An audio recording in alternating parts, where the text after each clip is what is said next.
بسم اللہ الرحمن الرحیم۔ اس شکست سے جنید کا وقار لوگوں کے دلوں سے ختم ہو چکا تھا۔ ہر شخص اتنی حقارت سے دیکھتا گزر رہا تھا۔ زندگی بھر لوگوں کے دلوں پر سکہ جمانے والا آج انہی لوگوں کے تانے سن رہا تھا۔ ضعیف پہلوان کو شاہی دربار سے مکمل انعام و کرام ادا کر دیا گیا، تاہم بادشاہ وقت کو جنید کے بوڑھے سے شکست ہضم نہیں ہو رہی تھی۔ شاہ وقت نے جنید پہلوان کو بلاوا بھیجا اور شکست کے بارے میں استفسار کیا۔ جنید، تم نے ہمیں شرمندہ کر دیا، اپنی شاہی وقار اور عظمت کو پاش پاش کر دیا ہے۔ کیا تم بک گئے تھے؟ جنید بغدادی خاموش رہے۔ بادشاہ نے اونچی آواز میں سچ بولنے کا حکم دیا۔ جنید بغدادی نے شاہ سے دست بدست عرض کی، جناب والا، میں جرمانہ ادا کرنے کو تیار ہوں، مگر کچھ نہ پوچھیے تو بہتر ہے۔ تاہم بادشاہ نے سختی سے حکم کیا، سب سچ بیان کیا جائے۔ جنید پہلوان نے عرض کی، ہاں حضور، میں جان بوجھ کر ہارا ہوں۔ یہ سچ ہے کہ اپنے شاہی وقار کو پاش پاش کیا ہے۔ مقابلے میں ہار کر جو آپ کا سودا کیا ہے، اس کے سامنے بڑے بڑے رتبے سے پہلے اتنا قابل فخر سودا کبھی نہیں کیا۔ یہ تو بہت ہی سستا سودا کیا ہے جس کا منافع شمار سے باہر ہے۔ مجھے اپنی ہار پر کوئی شرمندگی نہیں ہے۔ بادشاہ نے تفصیل سے تمام روداد سنانے کا حکم دیا۔ جنید گویا ہوا کہ مقابلے سے قبل بوڑھے پہلوان نے میرے کان میں سرگوشی کے انداز میں کچھ کہا تھا جس نے میرے اندر ایک زلزلہ برپا کر دیا تھا۔ اس نے میرے کان میں کہا تھا، اے جنید، میں کوئی پہلوان نہیں ہوں، زمانے کا ستایا ہوا ہوں۔ میں آل رسول صلی اللہ علیہ وآلہ وسلم سے ہوں، سعادت گھرانے سے میرا تعلق ہے۔ میرا ایک چھوٹا سا کنبہ کئی ہفتوں سے فاقوں میں مبتلا جنگل میں پڑا ہوا ہے۔ چھوٹے چھوٹے بچے شدت بھوک سے بے جان ہو چکے ہیں۔ خاندانی غیرت کسی سے دست سوال نہیں کرنے دیتی۔ رسول زادیوں کے جسم پر کپڑے پھٹے ہوئے ہیں۔ بڑی مشکل سے یہاں تک پہنچا ہوں۔ میں نے اس امید پر تمہیں کشتی کا چیلنج دیا ہے کہ تمہیں حضور اکرم صلی اللہ علیہ وآلہ وسلم کے گھرانے سے عقیدت ہے۔ آج خاندان نبوت کے لاج رکھ لیجئے۔ میں وعدہ کرتا ہوں کہ آج اگر تم نے میری لاج رکھی تو کل میدان محشر میں اپنے نانا جان سے عرض کر کے فتح کامرانی کا تاج تمہارے سر پر رکھواؤں گا۔ تمہاری ملک گیر شہرت اور اعزاز کی ایک قربانی خاندان نبوت کے سوکھے ہوئے چہروں کی شادابی کے لیے کافی ہوگی۔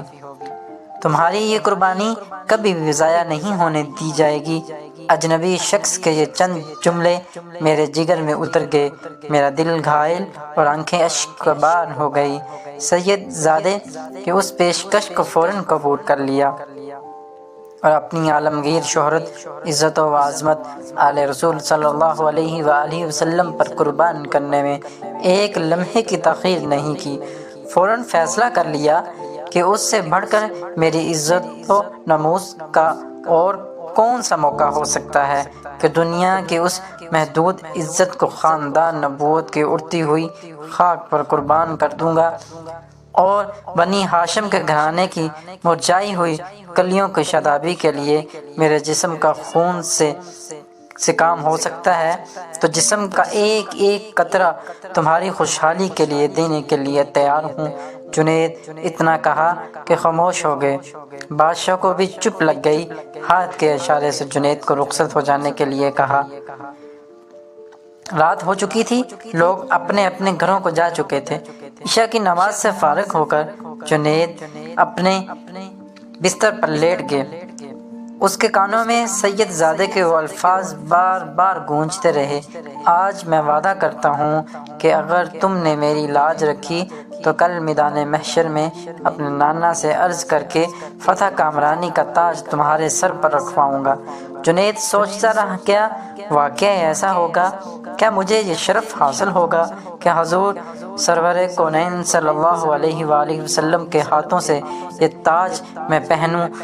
نہیں، میں گناہگار اس قابل کہاں، لیکن خاندان نبوت کے شہزادے نے مجھ سے وعدہ کیا ہے، رسول اللہ صلی اللہ علیہ وآلہ وسلم کا وعدہ غلط نہیں ہو سکتا۔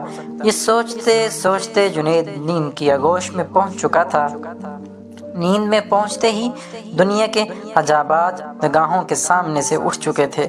ایک حسین خواب نگاہوں کے سامنے تھا اور گنبد خضرا نگاہوں کے سامنے جلوہ گر ہوا، جس سے ہر سمت روشنی بکھرنے لگی۔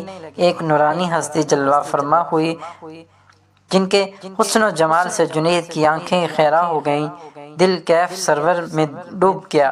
جنید سمجھ گئے یہ تو میرے آقا کریم صلی اللہ علیہ وآلہ وسلم ہے جن کا میں کلمہ پڑھتا ہوں۔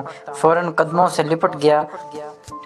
حضور اکرم صلی اللہ علیہ وآلہ وسلم نے فرمایا، اے جنید اٹھو، قیامت سے پہلے اپنی قسمت کی سرفرازی کا نظارہ کرو۔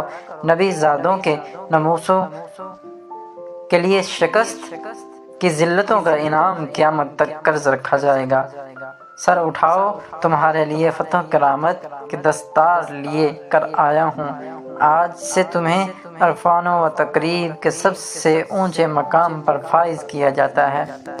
دوستو، چلتے چلتے وہی ایک بات کرتا چلوں، اگر کوئی قول، واقعہ یا تحریر واقعات جس سے ہمیں سبق ملتا ہے، ہمارے دلوں میں بہت ساری اچھی باتیں پیدا ہوتی ہیں، اچھی لگتی ہیں، تو پلیز آپ کو ویڈیو کو لائک ضرور کر دیا کریں، اور میرے چینل پہ نیو ہیں تو پلیز چینل کو سبسکرائب ضرور کر دیا کریں۔